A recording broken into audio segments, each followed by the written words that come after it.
Larnelle, you look amazing.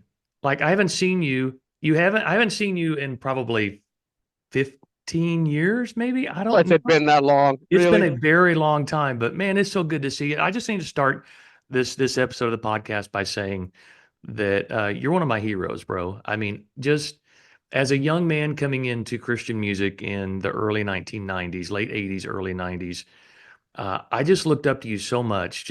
Not just what you could do on stage with your voice or the songs that you were creating, but your character, seeing you as a solo artist, the way you carried yourself, the way that, I don't know, the way God was using you and you allowed him to use you throughout your career. I just always valued being around you. And so it's really cool all these decades later to be able to sit down with you, call you a friend, just be able to again spend a few minutes with you to hear your story and talk about some of our memories together. So welcome to the One Degree of Andy podcast. Thank you, Andy, and I appreciate that. You said that just as I paid you to say it. the, And the you know check what? did clear. The check cleared, so Yeah, we're good. yeah, just clear that up. I was in a local store the other day. My wife and I were there, and she was getting some stuff. She volunteers at our church daycare, and so she was getting some stuff there. So we got ready to leave the store, and I handed the guy the credit card. He looked at it. He never looked up. He kept looking down, and he said, "You know what? I knew an old singer named Larnelle Harris, and he kept he kept doing what he's doing, and I didn't say a word, and neither did Mitzi. He never looked up, but took the card and walked out of the store. I said, you know what? I bet you get that a lot. I kind of do too. They say Andy Christmas, I know that name. Why do I know that? Yeah, yeah, Or they'll go, "You look really familiar." I'm like, "Oh, I guess I have one of those faces," because you just kind of yeah. want to, you don't want to embarrass yourself and say, "Oh, you must know who I am," and they go, "No, never heard of you before," because that definitely has happened a few times. I've done that a few times too. So just Yeah. just saying, So you're at home in Kentucky, I am. Yeah, correct? in Yeah. Louisville, Kentucky. Yeah. Nice. And you've always been there. I mean, you never made the trek down to Nashville No, as a I full-time didn't. When resident. when I met my wife, Mitzi, everybody calls her, in at Western Kentucky University, and we started dating, and we're getting serious. I mean, this thing was going to happen, and she promised me that we could, if we got married, we could move home. I thought she was talking about Danville, Kentucky. That's where I'm from, a little town about 80 miles east of here. She was talking about Louisville, and I've been here ever since, and that's probably been over 40 years or so. And it was good because traveling, the airport is, here, Yeah. and also a great support system for my wife. I married into a family who gets together all the time. They make any excuse to get together over a meal and just to swap stories and that kind of thing. And so I didn't realize that, but it has been a great thing. I traveled and did my thing, and when I left town, I knew that she was going to be okay because her aunt lived right up the street. We built a home right next door to her mother. You know what? Most people wouldn't suggest that. It's been great. It has been a great thing for us, and so that's kind of how I got here. Yeah. Yeah. Wow. We didn't do that. I was from Texas and my wife was from Orlando. And when we got married, I was still in Truth. And then we moved to when For Him started, all moved to Mobile, Alabama. So we didn't have any family around us. And Yeah. we had to rely on friends. In fact, we still call Mobile kind of our second home because we Hmm. have so many friends there that took care of us or that, when I was on the road would take care of Jackie and the kids while I was gone, or if we had an emergency at home and I mean, when she was pregnant, I had friends Yeah. have to take her to the hospital when she'd go into labor because I was in California somewhere. But Yeah. I do. We look back now. We live close to our grandkids here, and it's really nice to be able to have that family unit a lot closer than we ever had when we Isn't were it young though? adults. Yeah, Isn't it that we've got to have that? I think that's part of the whole body concept of the church. Of families being together. Listen, my son is an electrical engineer traveling all over the country, standing on top of buildings, fixing stuff wow. in another city. My Wow. daughter is in finance, and is a loan officer. If I need money, I got to go to her to Yeah, get it. you're set. Yeah, you know what? Yeah. Not necessarily. Okay, not necessarily. But we love it that we have this wonderful relationship with our grown kids. Hmm.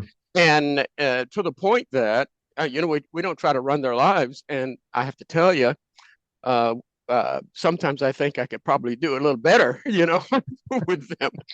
But we don't try to run their lives. But boy, the relationship and talking about their kids now. Hmm. We have grandkids, and it's How many? How just many do you have? we'll have three. We'll have three, and they're all grown up, driving and doing Wow. doing their thing, and boyfriends and Yeah. girlfriends and that kind of thing. And we just love it that the time away from home, we God worked it out so wonderfully, so that we developed a that family tie, Yeah. and that is still there, and it'll be there forever. We love it. Did you feel like that the all those years you were on the road that you missed a lot of time with your kids and some of those? Because I did. That was one of the reasons I really wanted to around 2000 felt like among several other things that God was speaking into my life. I just wanted to be there for my kids because I felt like Yeah, I was yeah. missing them growing up a lot. Did you feel like that there was maybe God gave you some makeup time later on in your career? Well, I saw it coming.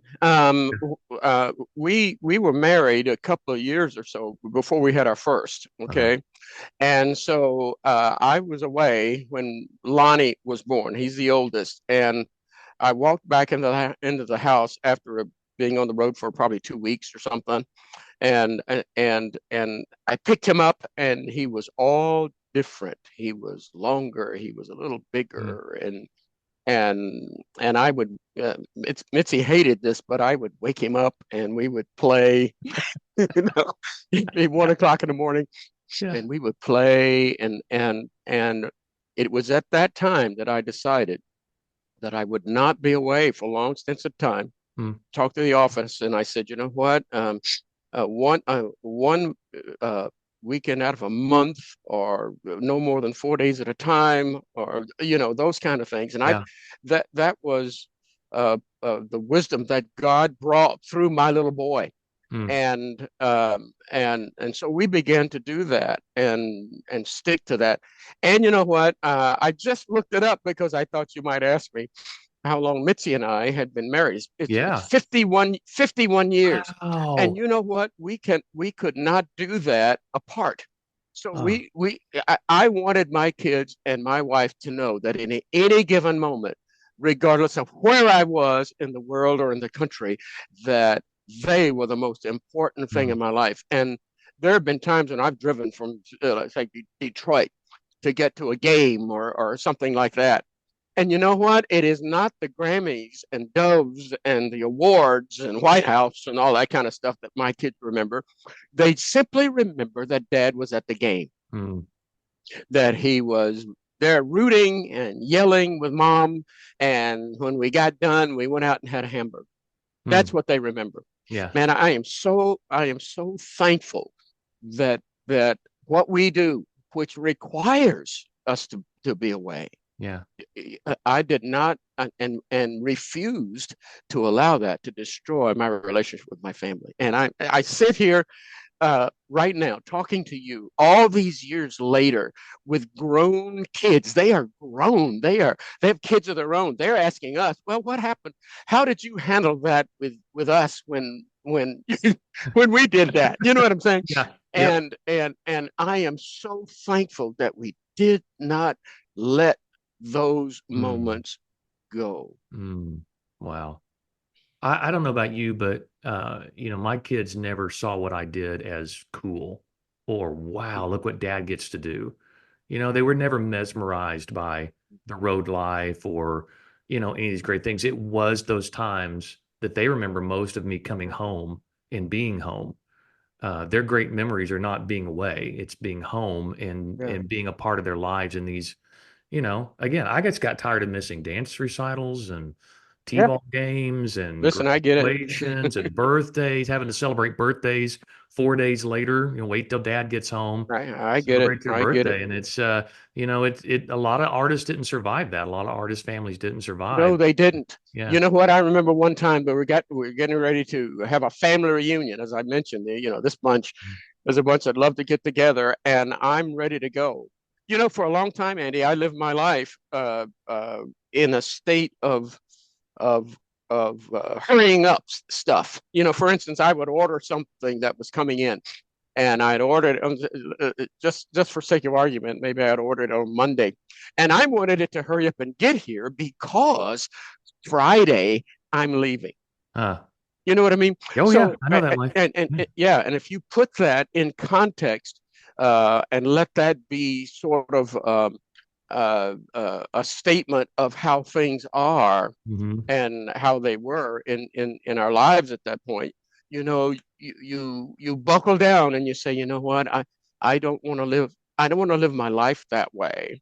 I know that I'm going to have to be gone some. I mean, that's part of it. And God will give grace for those times. And yet he gives grace, but he also gives us good sense. Yeah. And and I decided with him that, you know what, the family, I want to leave this with my family intact. We know many who haven't, and I pray for them. This is not an indictment, okay?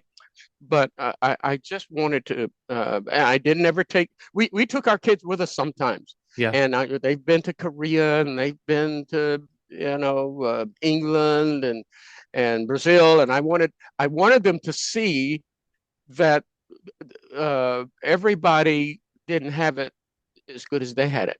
Mm, I wanted to see what it was like outside this country. I wanted yeah. to see that kids in Brazil were running the streets and had nowhere to go. I wanted to see that. And as a result, they have a little different worldview that I'm thankful for. Mm, But I wanted most of all for them to know their papa, they know their dad. And I'm doing the yeah. same thing with our grandkids. That's good. That's so good. Um, I have several memories about you that are indelible. We all have touch points about people when you hear someone's name, you hear someone's song, you immediately have these pictures that flash in your head. So I just Sure. got to share two of them with you. One is just the way you would bring that microphone all the way down. It was, I was just like, and I don't recommend, I see singers doing that. I coach a lot of singers, a lot of worship leaders, and I'm like, You got to get that microphone right here, keep it right here. But you had this really great way of, you'd get to that high note, you get that big end note, and but when you never lost any audio, your voice was so powerful, and so oh, so there was a loudness to it, but it was a good loudness. But you could get that microphone way down there. Is that something that you did, like When I just, started and on the I road, just got to I know did. as a singer, I need to know where that came from. When I started, I had no idea where this whole thing was going. And my degree is in education. I'm going to teach school. I'm going to, do all those kind of things. And so I really had no idea where this was going. And so at the beginning, I didn't have a sound person. I didn't have all those things. And invariably, with a lot of kids who were running sound, when you got loud, they would turn it down, and Yeah, now you need it because you're going to whisper. yeah, So I would say, let's set it here and leave it. And then I would sort of mix it. And yeah, so that's where that came from. But I'm sitting in the audience many times, and somebody will be on stage and they'll have some kind of quirk and they will mimic me, doing that. I'm saying, listen, I'm sitting here minding my own business. Leave me alone. All right. incredible, incredible. Yeah, it's because most singers, when they take that microphone away, it's because they're not sure they're singing the right note, or they're not in Oh, tune. really? Like, oh yeah, that's a cop out. But never with you. It was always in the biggest moment, and it was just always such a cool thing. It's something I always remember with you. Here's the other thing I remember that's indelible for me. I play a lot of golf, and I remember being on the golf course with you. You mentioned Young Messiah earlier, and we I know there are several times we all went out and played golf, and I wasn't very good Hmm. back then, but I watched your game, and you're the only person I've ever played golf with in all of these years that could stop his swing and his backswing. And I don't know why I remember that about you, but I remember I have this vision of being on a par three, and you took your backswing back, and before you hit you started to go through, you stopped, and you're like, nope, something's wrong. And I'm like, how do you do that? How in the world do you still play golf? Are you still active on the golf You know, course? first of all, I don't know how I knew anything was wrong because I don't know anything about the golf swing. That's one thing. You know, Man, but you were good though. You were no, good. see, I love the game, and I had a man here who was a member of our church, and he was our golf scheduler. You know, he scheduled games every day. He was retired, and so I could have played every day with Bob. You know what? Yeah. And then Bob got cancer and had a pretty rough time. And I was privileged to go through some of that with him and his wife. Mitzi and I were with the family, and I kind of lost it. It was about Bob. It wasn't really about golf. And I played with some of the pros. Mark Brooks, who won here, I played with him down in Texas, and some of Larry Mize and some of those guys. And when the PGA came to town, they gave their testimony at a local hotel out here, and Lauren Roberts and I don't know who else was in the picture, Steve Jones, some of those guys. Yeah. They were my heroes, and what a privilege they counted me kind of as their hero. And so I loved the game, loved playing, but I found out it was about my friend. It was about a relationship. Yeah. I got clubs out in Tucson at the Ping Factory, and so they have you hitting balls. I'm saying, what in the world am I doing out here hitting balls at a facility that has microphones in the ground so that people know how these pros know how far they hit it, within Yeah. inches. Yeah. What am I doing out here? So I was out there, and they made me some clubs and on the phone, and they want to tweak the head a little bit. And I'm going, hey, it makes no difference. I'm a hacker, you know. So I now have clubs that have my name on them that I can't sell. Okay, so No resale. I don't I, know though. I mean, hey, look, you put those on some sort of label them as CCM legendary Larnelle Harris signature golf clubs. I you guarantee think you could sell them. I love the game and had a lot of fun playing. Yeah, yeah. Was that something you did on the road a lot? Did you take your clubs out with you? I And did not. I didn't take them on the road a lot. If someone said bring them, I would do that. But yeah, mainly, it was home. It was a breakaway. yeah. It was something that I did. It was like ham radio. Okay, I've been a amateur radio operator for Did many you many really? years. Wow. Yeah, and mainly what we call CW, continuous wave. I have a little mic fright, so I don't do what is called single sideband with a microphone, but all Morse code, and uh, What? and I love that. I've been doing that over 40 years, That's and I'm wild. in their Hall of Fame. Would you believe it?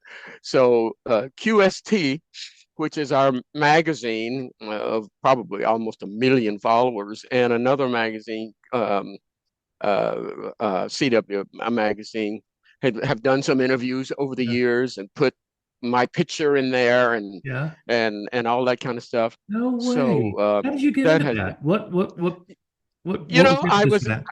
I was a CB doer. I was a big CB guy, Okay, yeah. and I started meeting some people in the radio community and found out about amateur radio, So would which that is a but did that happen while you were touring and like on buses it and did stuff? Yeah. it did. I walked into, in fact, I had been to a guy's home. He was a pastor, invite me up in Ohio. And he said, if you like, I had this thing in the car, and he said, you know what, if you like that, you'll love this. So he took me home.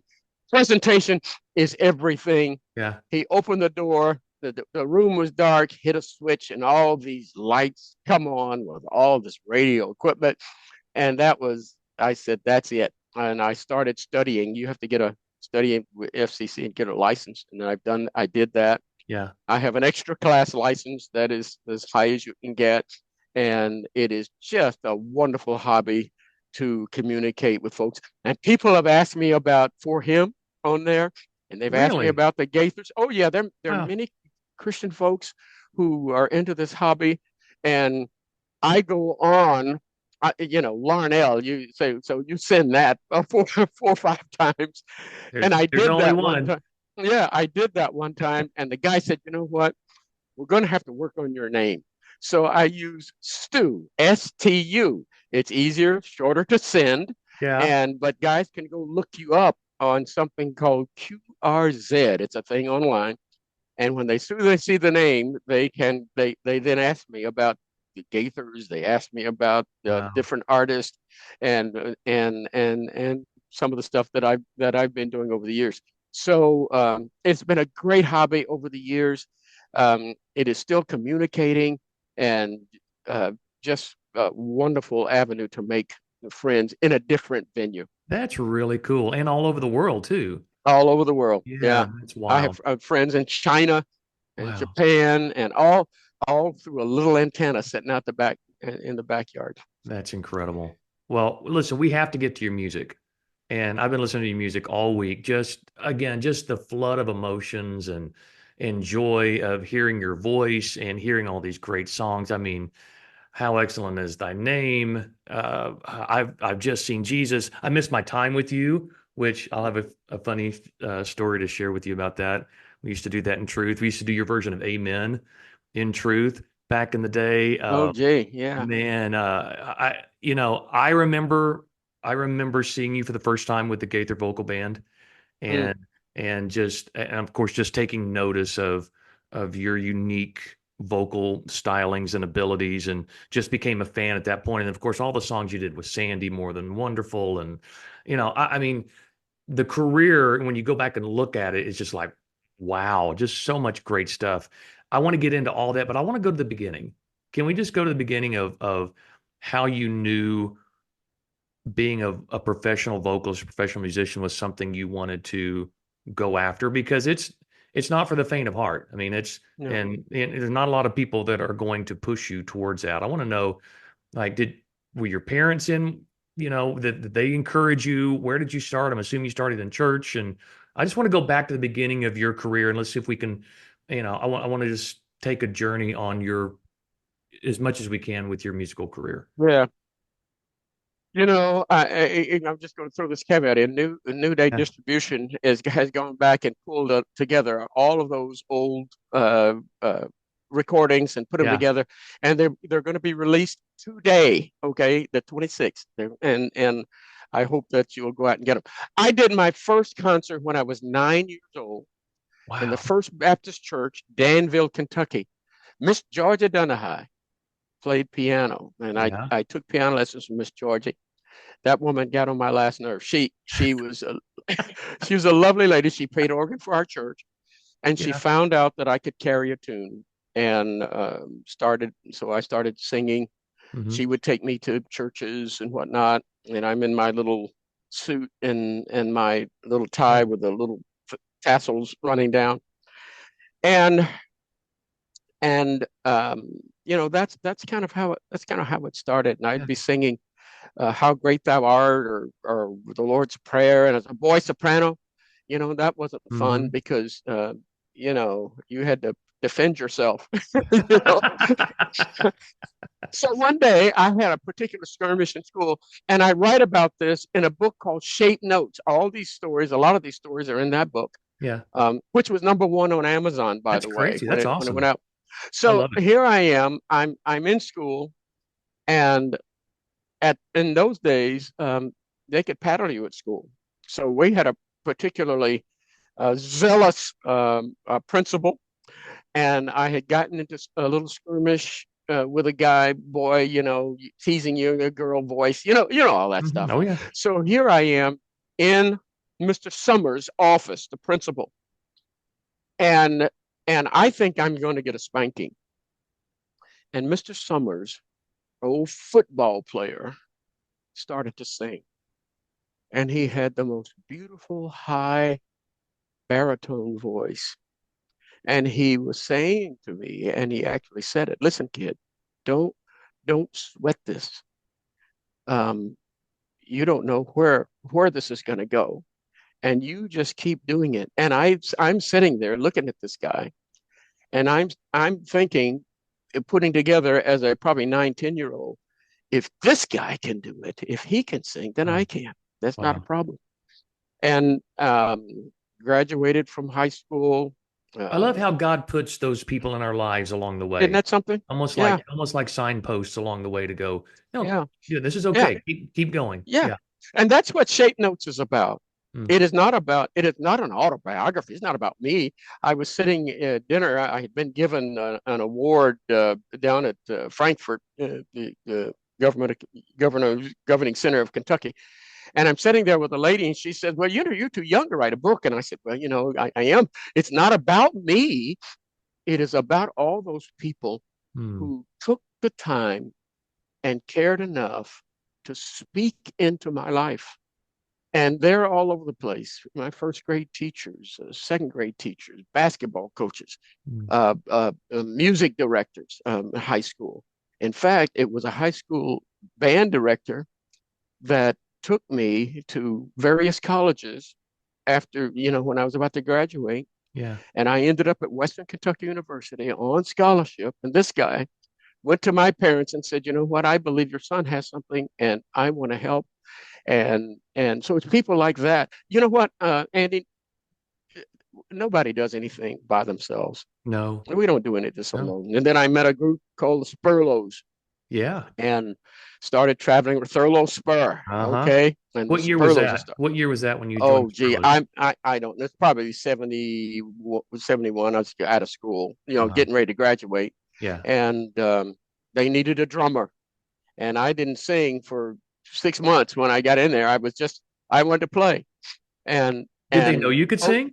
no, no, they didn't, Oh my and goodness. and Otis Skillings. I don't know if you remember that name. He was one of the arrangers that No, he it's and not a ringing a guy bell. by the name he and a guy by the name of Stan Morris would do the Oh yeah. arrangements.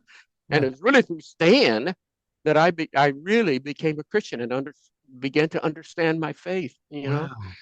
and and so I'm there at a rehearsal camp in Brighton, in Michigan somewhere, Eastern Michigan University, Yeah.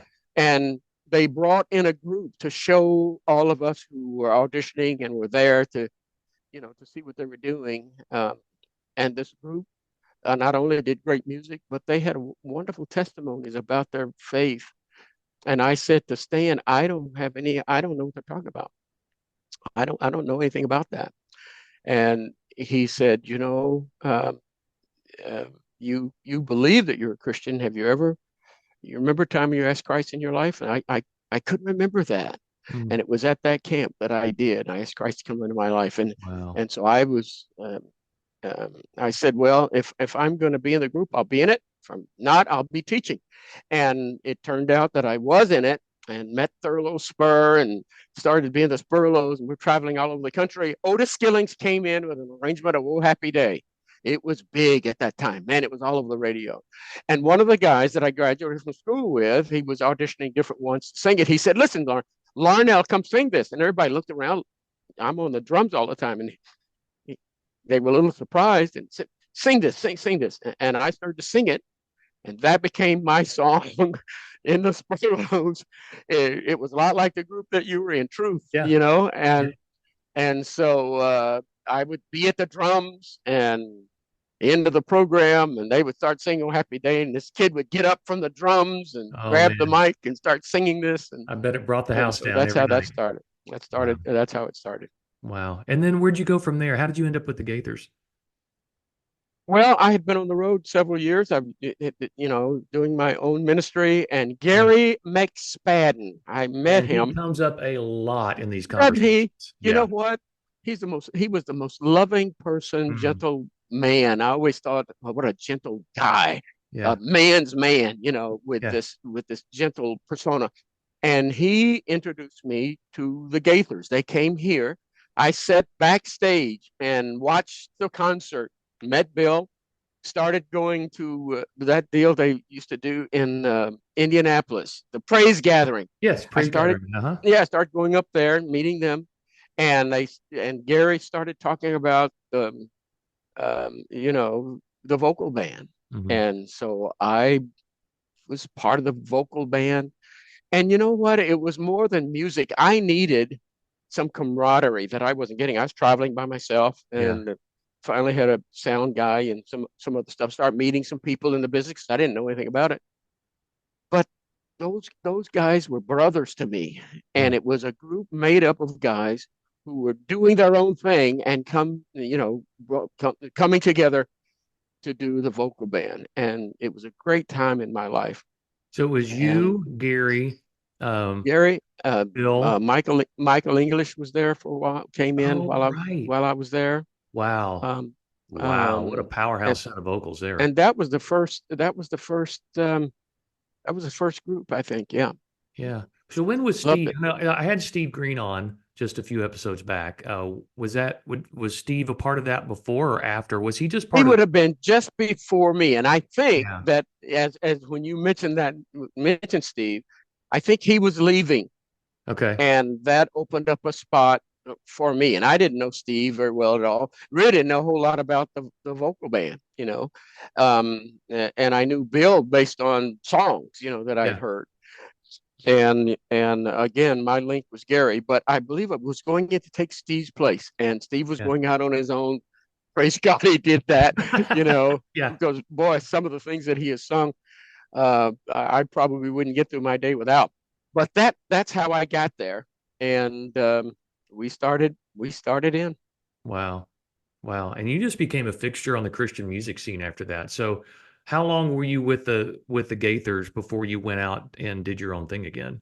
I was probably there 2 years or so, maybe a Uh-huh. little more, and for some reason, I knew that I was temporary. Yeah. It was something I loved. I enjoyed it, but and I think the thing that kicked it out was that I was doing the vocal band schedule and Larnelle's schedule. Oh, You so know, you were doing both at the same yeah, time. I was doing both at the same Yeah. time, and that was again taking me back to where you and I started this Yeah. thing. A lot of time away from Just home. time away from home, Hmm. and Bill is he and Glory are great folks, and they are teachers. I think I call them the world's ministers of music, but Oh, but wow. they're teachers Yeah. and gracious, and they say, "Hey, listen, come be with us. We love you. You find something here that you can use, and you get ready to go. You'll go with our blessing." And you know what? Bill and I are friends. He calls every once in a while, and we chat and talk. And it's just been again.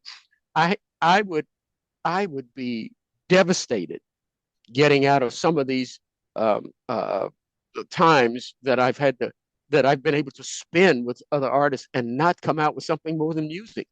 Sandy and I good friends. Steve and I good friends. Yeah. And those are relations. When we get together, we don't talk about music. We talk about Yeah. everything else. You know what I Yeah. mean? Right. Right. Yeah, it's been good. So that's how this started. And then I started auditioning, with these record companies and Estes Park and Yeah. all that kind of stuff, the Christian So Artists did you Convention. feel like though you had to kind of start all over again once you were exiting the vocal band? I mean, this No, is stuff because that everything was going. Everything yeah. was going. Yeah. I was doing concerts on my own Uh-huh. as well as the vocal band. In fact, a lot of the places where the vocal band would end up, I had already been, Yeah. and vice versa. You know what Yeah. I mean? Yeah. So it was becoming something that I didn't really understand. It wasn't sure that I wanted, because the first thing that I would ask is, how much am I going to have to travel in order to be a part of this? That's always been my first question. Yeah. And the rest of it is mox nix, as they say. I mean, it's my first deal here is back in Louisville, Kentucky. Somebody said, "Man, we're getting ready to go Hawaii." Somebody from our church. I said, "Man, praise the Lord! I'm glad it's you." You know, so so Yeah. I've never really been enamored by places Mhm. and being in Germany or former Soviet Union or that's good, and I will take that. But my first thing is always, okay, so I'm going to sign this, but how much is it going to take me away? Yeah. And I man, heard I'm somebody glad that say, that started I, that. I heard a secular artist say not long ago, I've been everywhere and I've seen nothing. And I think it's Celine Dion. Yeah, I watched her documentary. She said, I've been everywhere and I've seen nothing. I'm like, oh, that's the way I felt. You know, when people say, oh, you've Very been well here, put. you've been there. Yeah. I'm like, didn't you love this? I'm like, I don't know. I was just there, flew in the Yeah, afternoon, flew back out the next morning. I can say I was on the ground, but I didn't get to yeah, see much of anything. yeah. And the, It hasn't been totally that way, yeah, but it has, for you too, you and for him and all, it is pretty much kind of that way. You yeah. fly in. Sometimes you have a few days and you hang out Hmm. and meet people. I always love that, especially in places like South Africa and whatnot. Yeah. You meet people. The apartheid thing was going on when I was down there, but you have to be careful, or you will Right. be in these wonderful places and miss it all. Yeah, Yeah, but also the other side of that is those days just keep getting ticked off the calendar, and you realize these are more days away from home. We turned down tons of opportunities overseas just because our U.S. schedule was so grueling, and we all had families back home. We're just like, we can't afford to be away from home another 2 weeks to go yeah, here or there, and we did miss out on a lot of things, but again, that's the eternal struggle of what we do yeah, is because we're doing what we love, right? yeah, We're concerts, it's life-giving. It's what we do. We do concerts, we make records, and we love getting out and promoting what we do because it provides an income, but it's also this is our journey. But then the other yeah. side of it is, man, what are we giving up to do this and how long can we do that? We're going to get to that in just a minute, but I want to get to your solo career because again, when I think Larnelle, I think these great songs that you had in the late 80s, early 90s, that run of just hit after hit with Sandi. How did you, let's talk about your first record deal away from the Gaithers. Was that with Benson? Did you start out with Benson after that? It was actually with Word. It Okay. was with Word, and Keith Kaiser. I can't think of his first name, but he was the gentleman, Kurt Kaiser. Kurt Kaiser. Oh, yeah, yeah, of Yeah, course. Kurt, Kurt, Yeah. Kurt. And I met him, and boy, what a wonderful person. And played basketball with his kids and all that. So the first recordings were with Word, and after that, I went to Benson and Uh-huh. Provident and all that What whole was your first family. big hit as a solo artist? Oh, gee, I think it was probably How Excellent Is Thy Name, or it might have been I Oh, Missed My Time with You. yeah. Um, um, Okay, so those are uh, two. So I got to share this story with you. Just it's a funny story. Um, those are two songs we did in Truth a lot. We did a mhm. version of How Excellent, and then I remember only did it a few times, but Kirk Sullivan, we were in Truth. Uh, he did a version of I Miss My Time with You, and I just listened to it again on your recording. You may have done this live, but on the recording you don't have the long break at the end, but there's the version that we did. um he would end with I miss my time.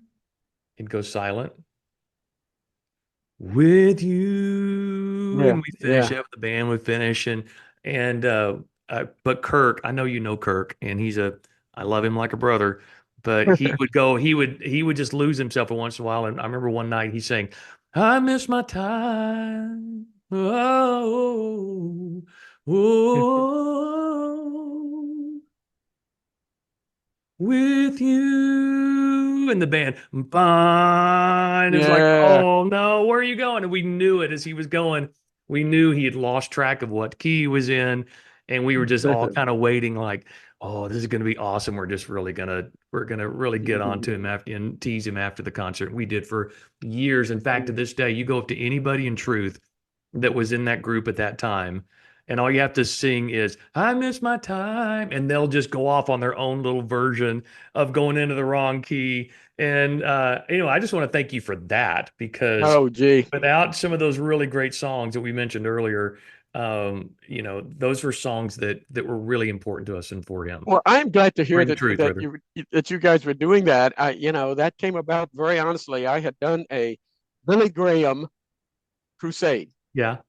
and in fact, it was one of the pre-crusades. And I went in, and I was tired. I mean, I was just really beat up.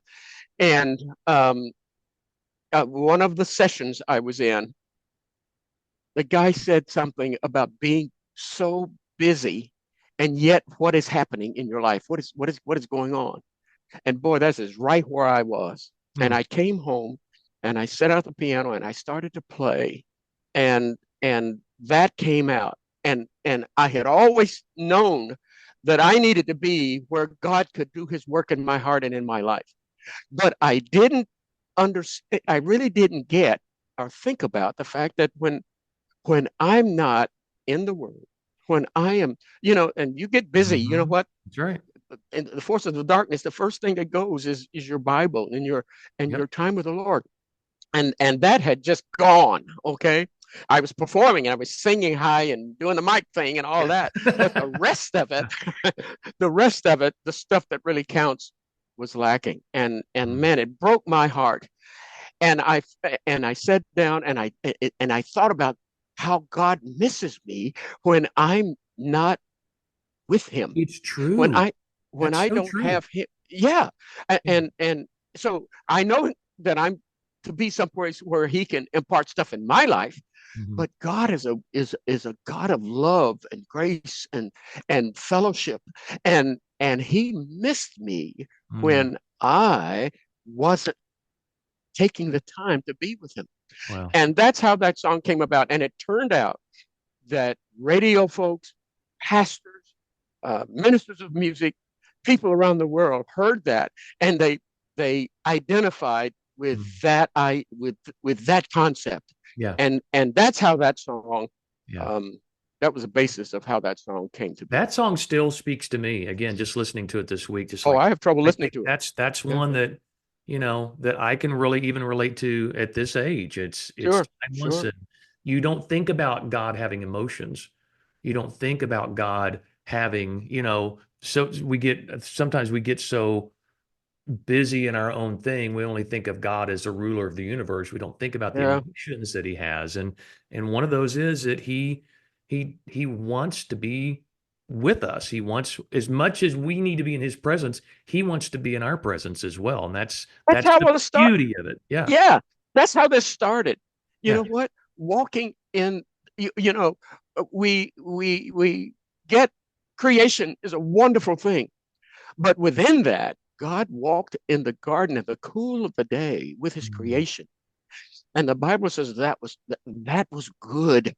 And the first thing that suffered when at the fall of man was that fellowship, and now our worship of him at that moment was tainted. It wasn't the same. And God went into damage control, and he made a way for us so that we can get back to that.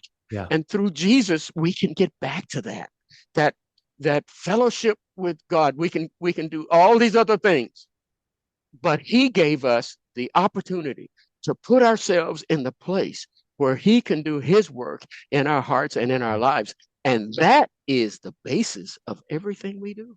Wow. I love it. One of the great things I love about sharing these stories and artists sharing their stories about their songs is how these songs can travel through time and be just as impactful now, or maybe even more so, or even prophetic. Maybe we wrote or performed a song back in the 80s or 90s, and they mean more to us now than we did then, maybe through life circumstances or the death of friends and family around us, we go, wow, I didn't realize how important that song was. And those lyrics staying in my subconscious and my spirit all those years. But again, a song like I Miss My Time with You, I encourage our listeners, go put that on now because it will make you think about how much time you're actually spending with the Lord and how much He wants to be with you. And I think that's one of the great gifts of this era of music. And again, we don't want to say anything negative about music today because it's wonderful and I love all the new artists or kind of worship has kind of taken over everything. But I do miss, and I think so many of us miss just that heart cry of, of exploring our relationship with God through music and asking questions. Nobody asks questions anymore. And I think that's what you as a songwriter did so well back in the day. It was worship, but it was also you're pondering who God is and what does he mean to me and how can I change to be more like him. And I just want to say, and this is not the end of the conversation, but I just feel like I need to say thank you to you for those songs because they still travel in my heart. They're You know still what? there. They still pop out, Yeah, in yeah. random times. I'm just grateful for that. I'm thankful for that. You know what? I heard an old boy say one time, he says, you know what? Songs are very rarely written. I mean, you can tell one that's made up and Yeah. you know what I mean? Yeah. He said they are uncovered. They are Mm. somewhere. And God has hidden these nuggets for us to find Wow. and things that he wants to say. And he allows us through our relationship with him and digging. That's one of the things I like about Gloria. Yeah, she does. There's not much surfacey about that. Mhm. Her lyrics, Yeah. you can Yeah. tell that she pulled her sleeves up and and dive down in. And there are other great writers that do that. Mhm.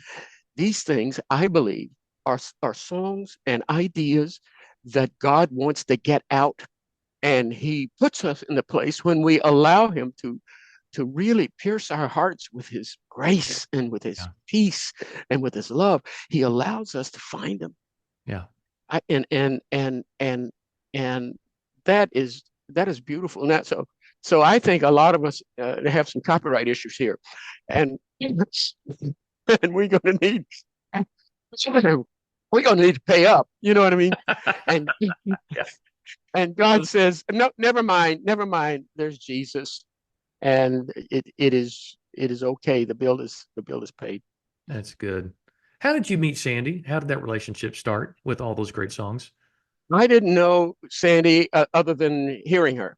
Uh-huh. And Lanny Wolf wrote this Wow. musical, this Christmas musical, and the producers said, you know what? In fact, they had already recorded um, More Than Wonderful as a solo, is my understanding. And I got a call, said, listen, we would like to try, and there's a song that we would really love to do as a duet with you and Sandy. What do you think? And I said, give me a moment to pray about it. Yes, yes, we can do that. So uh, got to Nashville. Joan Clark, who's I was on this in the Spurlos with. Sandy was not there, and Joan and I and the producers we messed around and tried to figure out what that would be, the parts and all of that. And then Sandy came in and put her part on. We still hadn't met. So now I'm in Indianapolis at the praise gathering, and this song is playing everywhere. In fact, I get off the plane in St. Louis. I have a concert there, and I'm waiting on my luggage, and people are coming up saying, "Man, I love that song. Man, that's wonderful." And I'm going. It had been months, and I said, "What song? What are you talking about?" so and it was playing everywhere. So now Yeah. we're at the praise gathering. We got to go up. We take a cassette tape upstairs and learn this thing and try to learn Incredible. this Incredible. because they're wanting us to sing it in front of 10,000 people. And Wow. so here we get it together and we go down there and found out that we kind of liked each other. In fact, my birthday is one day away from hers. No way. It is. And so here again is I don't like spiritualize everything, you know what I mean? But here's a God thing. Here's a God thing. From somewhere before we came into the world, this was being planned. I believe that. And again, I don't spiritualize everything, but coincidences are interesting. You look at them and you say, you know what? Yeah, what is going on Yeah. here? So we do this song, and it just people are standing on their feet, they're crying, and we're crying. We don't know what's going on. Yeah. I don't remember going through the last part of it. Uh, And so that's how I met her. And then we decided, now we got this thing, it's working, yeah. and we can get these things out to people. We start working on another one, and we put that on her uh, uh, record. It was a record at that time, Yeah. you know what I Yeah. mean? And then we started working on I've Just Seen Jesus. Bill came in with Greg Nelson, and I were working on project, and we needed one more song. We would love to do a duet, but we're not going to force it. Okay. And Incredible. Bill comes in with this song, and he sits down at the piano. Bill's playing. All right. So we say, stop, Bill. And we get somebody to come in and play this thing, and it began to flow. Oh, I've just seen heart. Oh, my Jesus. heart just, I I love know this. that he is alive. I just saw him. I know what you're saying, world. You are saying that there is no God, Hmm. and that all of this, how can some idiot believe this stuff? Listen, I've just seen him. He's alive. And man, we started singing that, got together and put that together. And again, this thing goes. And now you got this guy and this girl singing these things in a way that, we want to do our best. We stand toe to toe on the stage. And when it got to that part, all that I've done, all that I've done before doesn't matter anymore. You know why? Hmm. Because I don't believe what they've been saying. Hmm. He's alive. And man, I know it because I've just been through it. And it is the things of the world, the things that can dismantle life. I've just gone through it. And we're looking at each other's side, standing, toe to toe. And some people think we're trying to outdo each other. No, we are attesting to the fact. We are attesting to the fact that God is alive and he's working. I know it because I've gone through this tremendous challenge and he is still here. Hmm. Wow. Wow. What a time in Christian music to have two people with voices like that come together, but not just the voices, the heart. And I've always loved the heart behind Sandi and what she was about and what she brought every time she took the stage, not just that incredible voice, but she gave everything every night, even in rehearsal, even in sound check. That's what I remember about her. And then to put her on stage with you, that all you're doing is just trying to release the goodness that God has put into your heart and the greatness of who he is through these magnificent voices. I don't think there ever was or ever will be two people on stage singing together will ever capture that again. I mean, I just think that was a moment in time where God just showed off, you Uh, know, and showed off that's a and good word. just said, I want people to know how much I love them, and I'm going to put these two together. And just to mention the obvious, both of you, different skin colors, being together. I think that was huge for the Christian community because there wasn't a lot of that in contemporary Christian music. And Was not. It was not. And you know what? In the Spuros, and we talk about this in shape notes, there were places, churches that that the Spuros couldn't sing in yeah, because they had black kids in the group. yeah, And I've been back to some of those places as a soloist, and didn't say a word about it. Just ministered as mm, best I could, wow, and watch God work. You know when you go into a city and there's not many black people, there. You got to use Vaseline on your hair. That's all they have at the, that's all they have at the drugstore. Okay, so you know where you are, and and it has been so wonderful to watch God melt that away. I'm reading Mm, a book right now, and it's called uh, Evangelicals verse Jesus versus Evangelicals, mm, and the things that we believe about many things, but especially about race yeah, and and how many times we have not led the world in that, yeah. you know. And here you got, and you said it, so I'm going to go ahead and Do it. preface it. You got a black guy and this white girl, and they are ministering together. They're not paying any attention. There is no race here.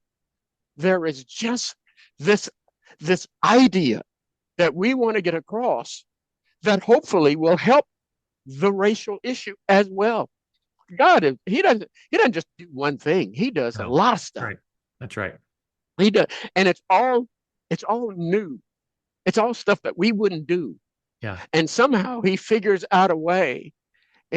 Well, he doesn't figure out. He already knows, He always but knows. Right. he puts it in a way that you might want to turn your head on it, but you can't Yeah. because it's right in your face. And I watched as in my work with Promise Keepers, men, black and white, who would come down to that altar and and and deal with the whole Christian evangelical racial divide. And I've prayed with many a guy whose heart was broken because he held what he had in his heart, what many of us have, and that we hadn't dealt with it. Listen, in the '60s, when all this happened, many of us ran to the suburbs. We never dealt with it. Mm, That whole urban thing was new, and we didn't want to deal with it, and so we ran to the suburbs. I over and over I've dealt with that, and to have now this in your face, okay, with two people that you probably weren't sure even should be together, and they are on stage and they are together and they are talking about the Jesus that may change the Jesus that you think you know. mm. And he's probably a little more than all of us can ask or think. And what a wonderful privilege that was. Listen, I'm not an idiot. I know exactly what was going on, and or at least part of what was going Yeah. on. And I thank God that I was a part of that. Mm. Wow. I thank God too, because I'm better for knowing you and watching your journey. I'm better for having, I'm sure you know Alicia Williamson, who was in truth I saw how she was treated by many of the churches in the deep South and northern Yeah, Florida, southern Georgia, where, families wouldn't allow her in their home as host homes and just seeing just the heartbreak of all of us just going, what is going on yeah, in this country with this? But also to just keep going and say, yeah, well, we're just going to make a difference then. We're just going to keep going. yeah, We're going to keep, preaching the gospel where whoever is with us. And again, what I saw you able to do in a predominantly white industry is just mind blowing to me that between you and BB and CC, and there's so many others, Leon and um, there's so many others that I just felt like you didn't sell out. You didn't try to be someone you're not. You just came in and did what you did and let God put you in the places you were supposed to be. And yeah, again, I, for one, am so grateful for that, um, just for that character that I saw in you. And it's something that stays with me to this day. It's why I was just so excited to have you on the podcast today, because I'm like, to me, you're one of the greats. I know none of us want to hear that in our humility, but you're one of the greats, and you had a great impact in my life. And I want to know, and I ask this of every artist that I have that come on. We talk about your story and what you've been through. But there are career arcs where at some point, the label deals are done. The, we're not doing as many of the big shows as we used to do. And there is a little bit of an off ramp from that mainstream success that we've had. And then ends up turning into something else completely. Can we talk about that for you just for a moment? Sure, sure. Where when that CCM engine started to slow down for you and what you did next? Well, I never paid a whole lot of attention to the engine. I really paid attention to my heart, and I knew I as I was getting older. Okay, getting Mhm. older. We all do that. I wanted to uh, live a life that I hadn't really been able to live, and that is wake up on Saturday morning with my wife and not be in a hotel room looking at the ceiling, trying to figure out what city I was in. Yeah. I love I love what I've been a part of in the industry. I've always been a team player, so, and I always believed that this was about the gospel, getting the gospel out and being a part of a team that was doing that. But God moves us. He changes us from things. And and I wanted to I'm glad that God moved me while I could still sing. I don't want you coming up, Andy, saying, I see you in a auditorium somewhere. You've set to a concert and you say, you know what, Larnelle, Mm. I think it's about time as your Yeah. brother in the Lord. It's Yeah. about time for you to leave. Yeah. You know what? I'm still singing. I can still hit a high C. I I mean, love it. I that's all love right. it. But I just, Goals. You are yeah, goals for me. it was just time for me to live a different life. And I've been singing about this gospel. Now I'm right in the middle of it. I've been appointed by the mayor to the Louisville Metro Housing Authority Board of Commissioners, and I am involved in getting people off the street, homeless folks, and and housing and all the issues there. I'm the chairman of a committee called the COPE Committee, which is part of the Louisville Metro Housing Authority Board of Commissioners, Committee on Opportunities for Poverty Elimination. Man, we have got so I've been singing about the gospel, and now I that prepared me to be right in the middle of it because I'm still serving, and I'm so excited about uh, being a different part of people's lives. This started because I started doing some volunteering, and I walk out and people sleeping on the street, and I walked out of one morning after serving breakfast to about 100 folks, along with some other volunteers, and a guy from across the street, because now they hang out because they know that's where the next meal is coming from, and he said, "Hey, Larnelle, thanks for breakfast." And it broke my heart. Mm. I got in my vehicle and I hoped it knew the way home because, man, it's what I've been looking for. Wow. I've been looking for someone who uh, uh, who is who is really down and out. They don't know anything about Christian music. He doesn't know my name. He knows my name because I gave him bread and Mm. water. Mm. And that's exactly what the scripture says we're supposed to be doing. And you know, we have many ways of doing that, and being a Christian artist is one of those ways of doing that. But one of these days, this question is going to be asked: what did you do? Yeah. What did you do when you saw me hungry? What did you do when you saw me thirsty? And man, we're all going to be able to say, this is what I did. I'm doing the same thing. I'm just in logistics. I know what you need when you go out on the road. I have people come through Louisville and they send me a text or they make a call. And I'm not doing that anymore. I don't want to be on anybody's bus, okay? Yeah. Ever again. But I got to Same. tell you, Yeah. yeah, but I've got to tell you, I know what you need. Yeah. It's like the army. And we are in the army. Yeah, This is an army. This is a battle. If you don't think so, man, you're in the wrong business. You need to find out where you need to be to figure that out. I don't know. I'm no longer doing that way. I'm still serving, and I know what you need, and I'll just pray that God gives it to you. That's logistics. We're still part of the gospel. I love it. These things behind me here, and you've got so many of them as well. That's not what Jesus wants us to lay down at his feet when we see him. I mean, But it's not wrong.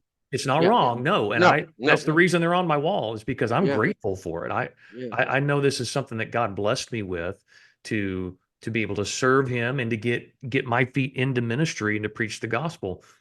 But it's people. He wants That's us to it. bring in Exactly. people. He wants Exactly. us to bring in people. And again, I'm just so grateful for you and where you are in life. And my goodness, your bio says you're 77. And I can't believe it. I again, cannot believe goals. I just sitting here it. talking to you and hearing that you're still hitting those notes and singing, but yet there's still a passion that burns even deeper in you to make a difference in your community and serve Jesus in new and exciting ways. Man, I just got to say, Larnelle, I've been waiting for this conversation for a long time. And again, I know I've said this a dozen times, so please forgive me. But I'm not just a fanboy here. I'm a life that is different because of being around you and hearing your testimony and the songs that still resonate in my heart. And I just want to say, on behalf of all Christian music listeners from that era, thank you. Thank you for your journey. Thank you for your testimony. Thank you for, I know you're not finished yet, but at least up to this point, for finishing well and for continuing to seek God in what he wants you to do, because so many artists, and we know this story, right? When this all goes away, all the You're things that we done. worked so hard, You know? you're Yeah, done and you give yeah. up and you just chase these other lifestyles. And is God even real? And is he good? Because you know what? He didn't let me succeed in my dreams of doing this. And you have you have been able to take all of that and keep it in perspective with your family. And I just want to say thank you for being such a great example to me and so many millions of people around the world. And it's an honor to sit and have this conversation with you today. Hey, it's good to be with you, my friend, and good to see you again. Yeah.